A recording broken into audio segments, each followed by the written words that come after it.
شروع اللہ کے نام سے جو بڑا مہربان اور نہایت رحم کرنے والا ہے۔ السلام علیکم ورحمۃ اللہ وبرکاتہ۔ آخر کیا وجہ ہے کہ رسول کریم صلی اللہ علیہ وسلم کا اسوہ مبارک ہم سب کے لیے نمونہ ہے، لیکن مسلمان اس سے کوسوں دور معلوم ہوتے ہیں۔ آئیے جذبات سے بالاتر ہو کر اس کا جائزہ لیتے ہیں۔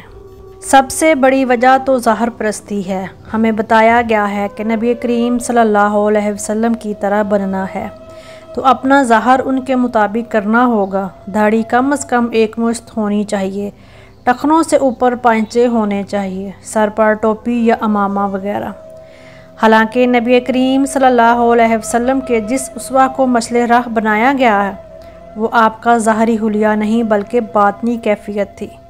وہ ایمان جو بندے کو اللہ تبارک و تعالیٰ کے قریب کرتا ہے، وہ تعلق باللہ جو اس کی شخصیت کا تزکیہ کرتا ہے، وہ رب سے محبت جو اس کی انا کو جھکا دیتی ہے، وہ اطاعت خداوندی جو اس کی گفتار کو درست کرتی، اس کے کردار کو اجلا اور اس کے اخلاق کو نمونہ بنا دیتی ہے۔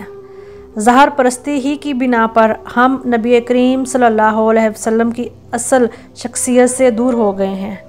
ایک اور وجہ نبی کریم صلی اللہ علیہ وسلم سے ادھورا تعلق ہے۔ ہماری اکثریت نبی کریم صلی اللہ علیہ وسلم سے جذباتی وابستگی تو رکھتی ہے، لیکن عقلی طور پر اسے علم ہی نہیں کہ آپ کی نبوت کی اصل دلیل کیا ہے اور آپ صلی اللہ علیہ وسلم کن بنیادوں پر خدا کے سچے پیغمبر کہلائے جاتے ہیں۔ اپنے حلیے ہی کی وجہ سے ہی محبوب نہیں تھے۔ اس کم علمی کی بنا پر ہمارا نبی کریم صلی اللہ علیہ وسلم سے تعلق جذبات کی حد تک ہوتا ہے اور اس کی کوئی زیادہ عقلی گہرائی نہیں ہوتی۔ چنانچہ جذباتی مواقع پر ہم نبی کریم صلی اللہ علیہ وسلم کے لیے مرنے کا دعویٰ کرنے کو تو تیار ہو جاتے ہیں، لیکن ان کے لیے جینے کے لیے تیار نہیں ہوتے۔ مرنے کا دعویٰ کرنے کے لیے محض ایک جذباتی اور وقتی ابال چاہیے ہوتا ہے، جبکہ نبی کریم صلی اللہ علیہ وسلم کے اخلاق و کردار کے مطابق جینے کے لیے عقلی تعلق بھی چاہیے ہوتا ہے اور مسلسل نفس کو مجاہدے سے گزارنا پڑتا ہے۔ اسی بنا پر نبی کریم صلی اللہ علیہ وسلم کا مقام ہمیں عید، بقر عید، 12 ربیع الاول اور چند مقامات پر تو یاد آتا ہے، لیکن ہماری روزمرہ زندگی میں اس کا کوئی خاص عمل دخل نہیں ہوتا۔ ایک اور وجہ نبی کریم صلی اللہ علیہ وسلم کے مشن اور پیغام کو محض چند رسمی عبادات تک محدود کر دینا اور باقی زندگی کے معاملات کو سنت یا آپشنل مان لینا ہے۔ چنانچہ جب بھی نبی کریم صلی اللہ علیہ وسلم کے اسوہ پر چلنے کی بات کی جاتی ہے تو معاملات نماز، روزہ، حج، زکوٰۃ اور قرآن کی تلفظ کی توثیق سے آگے نہیں بڑھ پاتے۔ زیادہ محبت کا مظاہرہ کرنا ہو تو کھانے کے لیے میٹھا کھانے، سیدھی کروٹ نیند لینے، داڑھی ایک مشت کرنے اور دیگر ظاہری امور پر توجہ کرنے ہی کو مذہب سمجھا جاتا ہے۔ حقیقت ہم سب جانتے ہیں کہ مذہب یا دین کا بنیادی مقصد صراط مستقیم یا وہ راہ دکھانا ہے جس کے ذریعے بندہ خدا تک پہنچ جاتا ہے اور دنیا اور آخرت میں سرخرو ہو جاتا ہے۔ یہی نبی کریم صلی اللہ علیہ وسلم کا اصل پیغام تھا، بندوں کو خدا سے ملانا اور اس کی بندگی سکھانا، بندوں کے نفس کو تربیت سے گزار کر بہتر کردار اور اخلاق کا حامل بنانا۔ جب تک یہ مقصد واضح نہ ہو نبی کریم صلی اللہ علیہ وسلم کے مشن سے آگاہی ممکن ہی نہیں، اور جب آگاہی ہی نہیں ہوگی تو عمل کیسے ہوگا؟ ایک اور وجہ سنت کے تصور کا غلط اطلاق ہے۔ سنت وہ اعمال نہیں جو نبی کریم صلی اللہ علیہ وسلم نے کلچر، عادت، ذوق یا کسی اور ذاتی وجہ سے اپنائے۔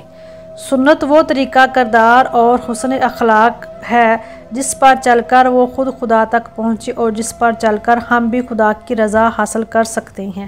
چنانچہ زبان کی سنت گالیوں کے جواب میں بھی میٹھا بولنا اور اپنے آپ کو بد زبانی سے بچانا ہے۔ ہونٹوں کی سنت مشکلات میں بھی مسکراتے رہنا ہے۔ سیاست کی سنت اقتدار کے لالچ کی بجائے خدا کی رضا کا حصول اور خدمت خلق ہے۔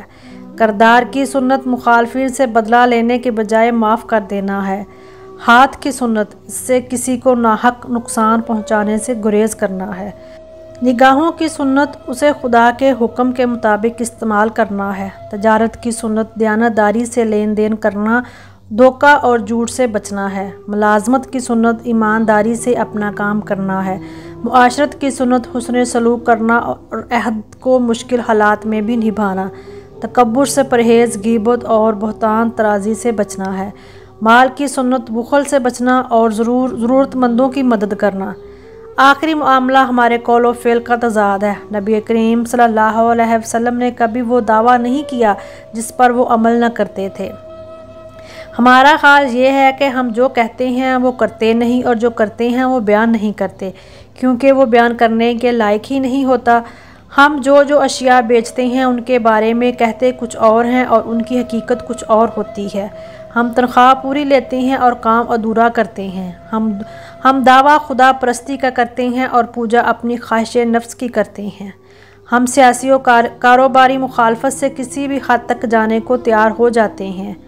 ہم بحیثیت فرد، جماعت اور ادارہ سے اسی قول و فعل کے تضاد کا شکار ہیں جس کی قرآن و سنت نے سختی سے مذمت کی ہے۔ جب تک ان سب باتوں کی اصلاح نہیں ہوگی، اللہ تبارک و تعالیٰ کی مدد ہمارے پاس نہیں آئے گی۔